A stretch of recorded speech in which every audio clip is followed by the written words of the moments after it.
আসসালামু আলাইকুম এভরিওয়ান, কে অবস্থা সবাই কেমন আছেন? আর সকাল টাইম আজকে চলে আসলাম আবারও সবগুলা গাড়ি দেখানোর জন্য।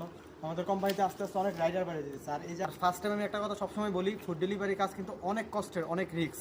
ঠিক আছে, ফুড ডেলিভারি কাজ অনেক কষ্টের, অনেক রিস্ক। তো যারাই আসবেন ভেবেচিন্তে আসবেন। আর এই কাজটার মধ্যে মোটরসাইকেল তো এমনি রিস্ক থাকে সব দেশেই। আর এই জায়গাতে প্রচুর গাড়ি আস্তে আস্তে এখন প্রচুর গাড়ি বাইরে গেছে।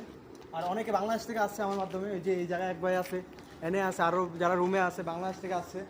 আর দেখেন এখন আমাদের কোম্পানিতে যারা ফুড ডেলিভারি কাজ করবেন, হাঙ্গার স্টেশন এবং কিতা এবং নুন তিনটাই আছে আমাদের কোম্পানির, তিনটাই সেকশন।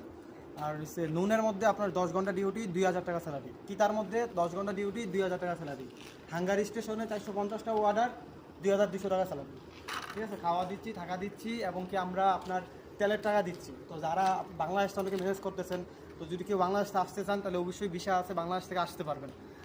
আর এদিক দিয়ে আছে, এদিক দিয়ে গাড়ি আছে কিছু আমাদের। তো আপনারা যারা আসতে চান অবশ্যই আসতে পারেন, সমস্যা নাই। আর এইদিকে আমাদের কোম্পানির রাইডাররা সবাই ভিডিও করতেছি, চাইয়া রয়েছে। ঠিক আছে, আর বাংলাদেশ থেকে আসছে, এই সাইডে লোক আছে। তো যাই হোক, আপনারা যদি কেউ আসতে চান অবশ্যই যোগাযোগ করবেন, ইনবক্সে ভিসা আছে, কেউ চাইলে আসতে পারবেন ফুড ডেলিভারি কোম্পানিতে। ঠিক আছে, এই জায়গায় আরেকজন আসছে, এই যে নতুন বাংলাদেশ থেকে আমার ভিডিও দেখে আসছেন। ভাই আপনি তো আমার ভিডিও দেখে আসছেন, ভিডিও দেখে আসছেন, সবকিছু ঠিকঠাক পাইছেন? আমরা তো আগে চিনতেন না, অনলাইনের মাধ্যমে ভিডিও দেখেই পরিচিত হয়েছে, তারপর আসছেন। প্রায় 1-1.5 মাসের মতো টাইম লাগছে আপনার। ঠিক আছে, তারপর